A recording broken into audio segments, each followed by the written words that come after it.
Imagine a seguinte possibilidade: um indivíduo sendo contaminado por um agente patogênico extremamente agressivo, um vírus, uma bactéria, um veneno, enfim, seja como for. Existe a possibilidade desse indivíduo rapidamente desenvolver um quadro, uma disfunção ou até mesmo uma situação mais grave ou letal? É bem possível que sim. E os fatores de risco em geobiologia? Como é que isso funciona? Fique comigo, eu vou te contar um pouco mais sobre isso.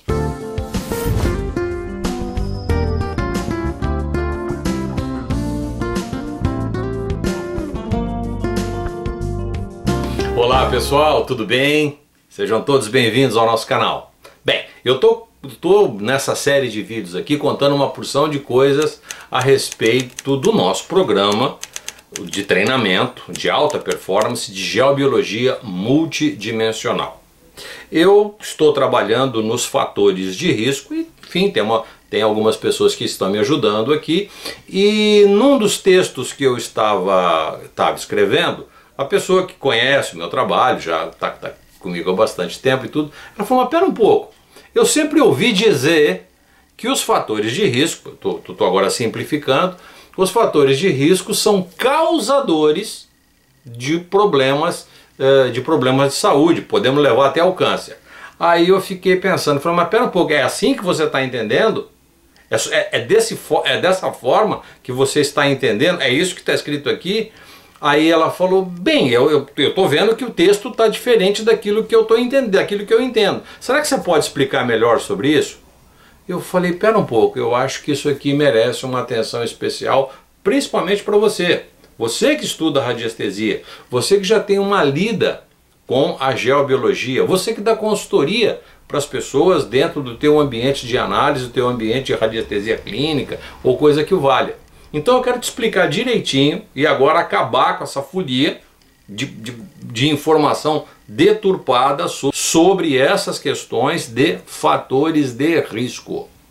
Bom, como você já deve estar sabendo, ou você sabe, você já estudou sobre isso, existem inúmeros fatores de risco. Os fatores de risco, eles estão intimamente ligados ao entorno do qual nós estamos envolvidos, tá certo? Começando pela Terra, que tem lá nas suas entranhas fendas, falhas, fraturas, percolação de água, radiação atômica, emissão de gases, o geomagnetismo, enfim, a parte estrutural do magnetismo terrestre, a sua própria gravitação. Depois seguimos para outros fatores de risco, que é a eletricidade, por exemplo, né? A eletricidade na sua manifestação, depois as ondas eletromagnéticas como consequência desse processo todo, as radiações eletromagnéticas, as radiações ionizantes, passando depois para fatores de risco mais sutis, que tem a ver com formas de pensamento, tem a ver com a estrutura do ambiente, onde nós estamos instalados, tanto no que diz respeito à nossa moradia, quanto no local onde trabalhamos. Então, basicamente, esses 4 conjuntos compõem a totalidade dos fatores de risco. Claro está que existem algumas outras particularidades, ou eventualmente eu deixei de citar uma ou outra aqui, mas claro que você está entendendo o que eu estou falando. Canta-se em prosa e verso que alguns fatores de risco, por exemplo, eu vou dar um exemplo aqui: água embaixo da casa dá câncer. Eu não sei de onde alguém tirou tamanha estupidez com relação a isso.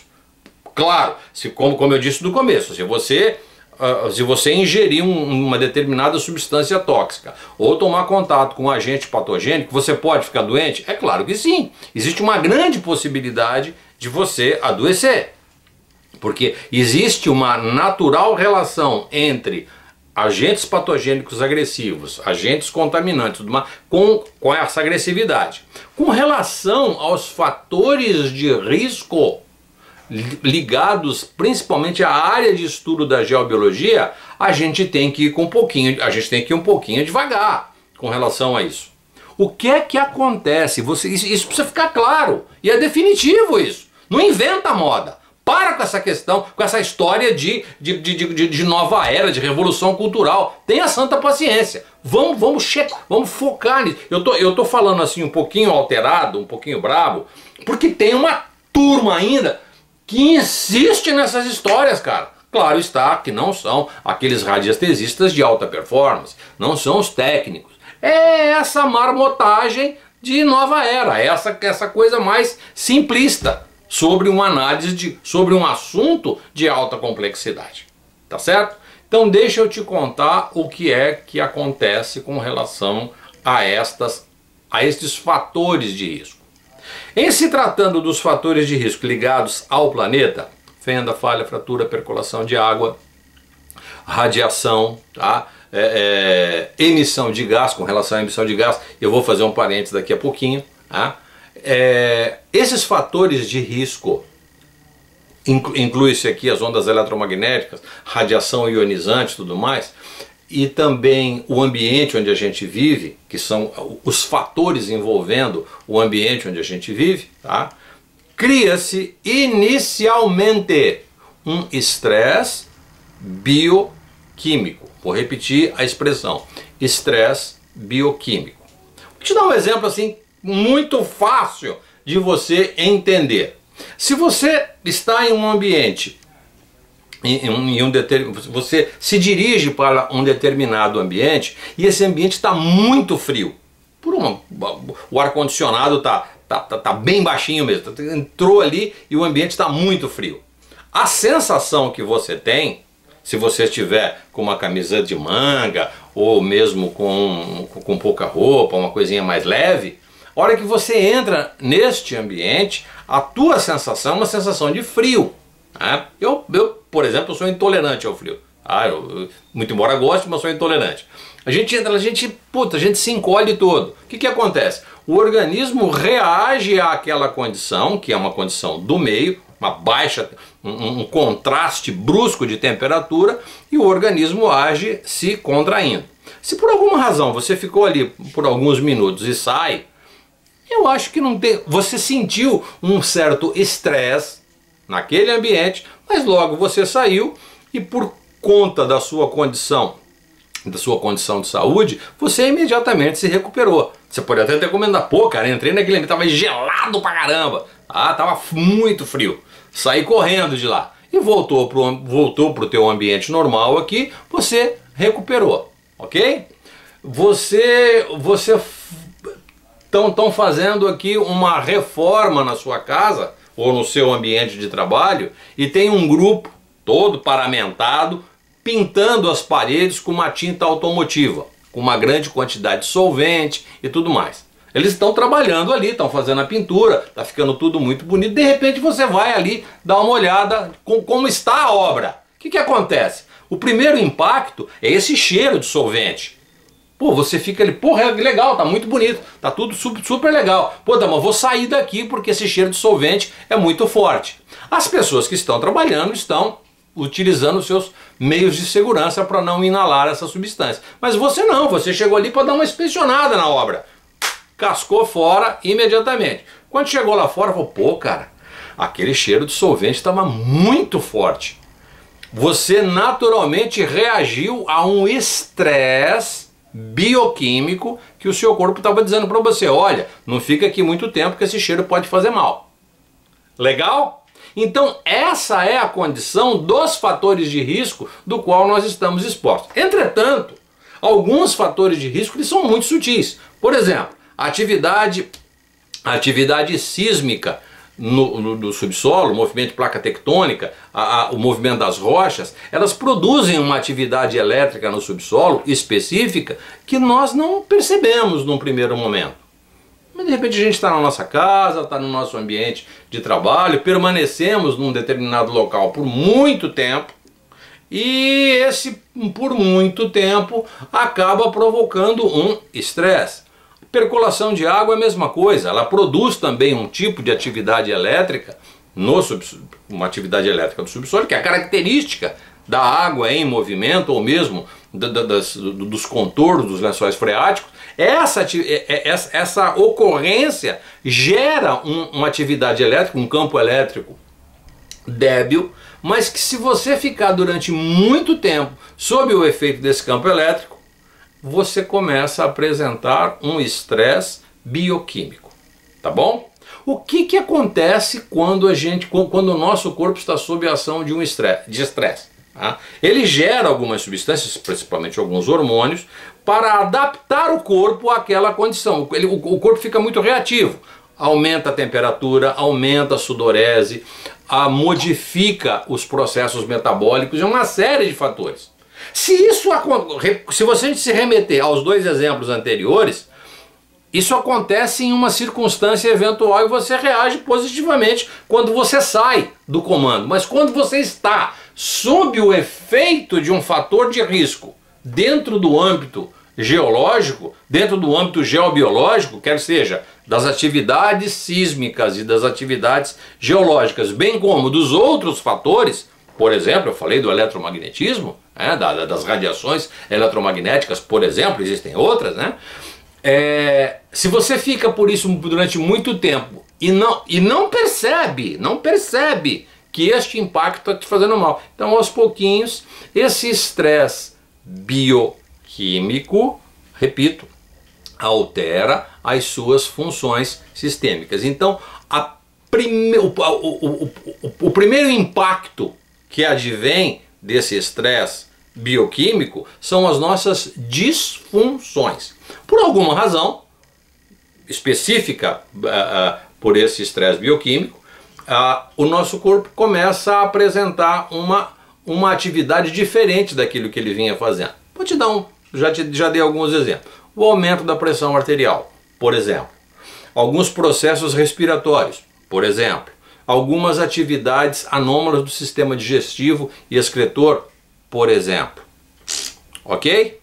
Quando isso permanece durante muito tempo, ou por um determinado tempo, uma disfunção, existe uma lógica dentro da nossa condição biológica, sistêmica, funcional, que é o seguinte: se o seu corpo está funcionando deste jeito por muito tempo, e ele não tem um aparato biológico para funcionar assim, ele precisa se modificar para ter essa outra condição biológica. O que acontece? Ele modifica a estrutura. Existe uma inteligência para isso. O corpo, o nosso sistema, os nossos sistemas, eles não fazem perguntas e não fazem julgamento. Se você está sobre um estresse bioquímico durante um determinado tempo, o teu corpo vai se adaptar a isso e vai produzir atenção agora, novas células para que o teu corpo se adapte a isso. Produção de novas células, neoplasia. Para o desenvolvimento de uma célula tumoral é um passo. Então, para se chegar a uma célula tumoral, ao desenvolvimento de um tecido do câncer de uma forma plena, eu não posso juntar uma coisa lá na ponta com uma coisa aqui na outra ponta. Existe todo um conjunto de fatores que vai levar o nosso corpo a esse estado de entropia, a esse estado de confusão. Para chegar nesse estado de confusão, claro está que ele precisou passar por uma série de etapas para treinar o corpo a funcionar de um outro jeito. É a hora em que você, como geobiólogo, entra para determinar, bom, em que fase nós estamos desse processo? Será que nós já chegamos a um processo dramático, onde o teu cliente, o teu paciente, já desenvolveu um estado oncológico e precisa de uma atenção especial? Ou não, estamos agora no começo, faz um tempinho que você está aqui, vamos ver se a gente consegue tirar você desse ambiente que produz esse estresse bioquímico, ou se nós podemos fazer uma correção, diminuir a ação desses fatores de risco, né? Alguns, claro, são absolutamente possíveis, fáceis de serem implementados. Eu estou me dispondo a ensinar isso de uma forma muito clara, mas eu estou, antes de qualquer coisa, eu estou te informando sobre isso. É importante que você saiba em que fase você, como radiestesista, você como geobiólogo, em que fase do processo está aquela pessoa que solicitou a sua consultoria, solicitou a sua análise, solicitou o seu diagnóstico, tá? Existem situações? Bem, existem situações que não tem jeito. chegou num determinado momento em que o paciente, o cliente, já ultrapassou a barreira. Ele está num estado que não tem mais o que fazer, tá certo? Você precisa ter a coragem de, ao identificar esta situação, agir de forma adequada. Quando eu digo agir de forma adequada, não significa que você, agora você não tem mais jeito, você tá ferrado, você vai morrer. Não é isso que eu quero dizer. Não é essa a fala de um técnico, de uma pessoa serena e calma. Estando em uma situação que já ultrapassou o limite, uma situação bastante dramática, né, quais são as minhas incursões? Quais são as decisões que eu tenho que tomar e quais são como deve ser a minha relação com essa situação e com aquela pessoa. Eu cataloguei alguns fatos bastante interessantes que nós tivemos ao longo de nossa história, aí são quase 50 anos lidando com toda essa dinâmica metodológica, bem como vários fatores de riscos e condições extremamente particulares, e nós apresentamos algumas soluções. A gente tem discutido bastante sobre isso nos nossos textos, mas hoje eu queria muito contar isso para você, para que você atente para isso. Não finalize o seu diagnóstico de forma muito superficial. Vá fundo na sua análise. Afinal de contas, eu tenho um ambiente que apresenta um determinado fator de risco, seja ele qual for, e aí eu vou fazer uma análise. Por exemplo, quanto tempo essa pessoa está aqui? Porque muitas vezes uma pessoa de saúde frágil, um idoso e de saúde frágil, 2, 3 meses vivendo, morando permanentemente dentro de um ambiente cujo fator de risco é um fator de risco muito contundente, né? Percolação de água, por exemplo, é um deles. Gás radônio é outra coisa muito complicada de ser trabalhada, né? De ser analisada e trabalhada. Tá? Então essa pessoa tende naturalmente a apresentar os sintomas do estresse bioquímico com muito mais facilidade, muito mais rapidez, se comparado com uma pessoa mais jovem, uma pessoa mais com uma condição de saúde mais biometricamente elevada, né? Com 6,5, 7, são pessoas que de alguma maneira têm uma condição de impactar isso com muito mais facilidade e vai naturalmente levar mais tempo para esse estresse biológico acontecer. Então, não se trata de você, ao identificar uma situação ou um fator de risco, imediatamente associar esse fator de risco, imediatamente, aqui tem tal fator de risco, você vai ficar doente agora. Não, por favor, não é assim. Não se trata de dizer exatamente desta forma, tá? Eu prometo para você que talvez no próximo ou em outro eu venha contar um pouquinho mais sobre algumas ações de algumas análises que eu tenho recebido, né? Algumas pessoas que trabalham com isso me têm como uma pessoa que talvez de referência, pode ser que sim, pode ser que não sei, mas que me mandam algum material. Olha, recebi essa análise aqui. É assustador. É um filme de terror. É um ato impensado, insano, de algumas pessoas que dão determinados tipos de diagnóstico, transformando a vida do cliente no inferno.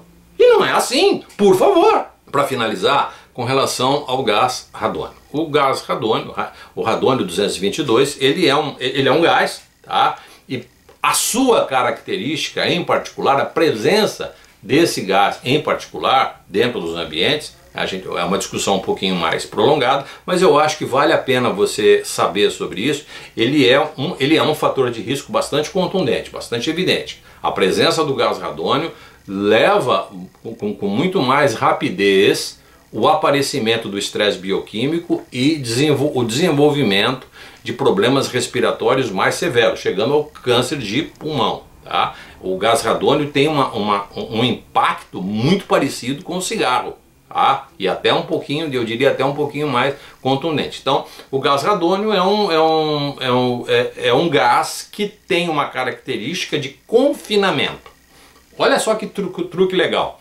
O ambiente arejado, ventilado, é é um remédio fabuloso para você se livrar do gás radônico. Ele emana das profundezas da Terra por um processo de reação nuclear, tá? Ele tem um truquezinho de reação nuclear e ele permeia pelo solo, pelos poros do concreto, pelas frestas do assoalho, e ele gosta de ficar em locais confinados, como o caso de porões, por exemplo, sótão, que fica muito fechado, então ele permeia por ali, ele convive muito bem por ali. Então, respirar, ficar em um ambiente como esse, respirar e manter inalando esse gás durante muito tempo,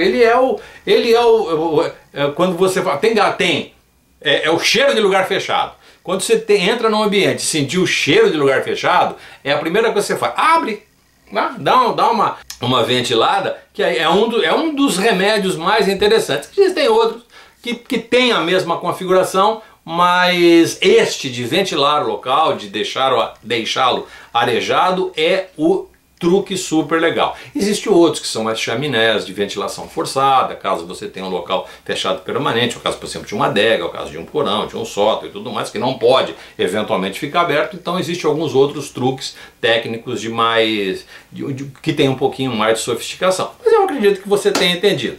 Eu espero que você tenha gostado desse nosso vídeo. Te peço, por favor, se você gostou, dê um like. Se você acha que esta informação é importante para mais algumas pessoas, compartilhe esse vídeo com pelo menos 5 pessoas, que você me ajuda a fazer com que o canal tenha um crescimento orgânico. Graças a Deus a gente tem, graças a você em especial, eu tenho feito a análise estatística do canal a cada vídeo. É impressionante, cara. Ele vai subindo devagarinho. Como a gente está dentro de um ambiente de educação e de ensino, isso é super legal e é visto sempre com muito zelo pelo Google, pelo YouTube. E você tem essa parcela de colaboração, essa parcela de responsabilidade de fazer com que a gente consiga divulgar informação de muito boa qualidade. Tá bom? Deixe os seus comentários aqui embaixo, na medida do possível eu vou lendo. A gente tem publicado 2, 3 vídeos por semana agora, deixando o canal bem ajustado com informações super legais. E é isso aí, tá bom? Eu te agradeço por estar comigo até agora, deixo você um grande abraço, nos vemos no próximo vídeo. Tchau, tchau, obrigado!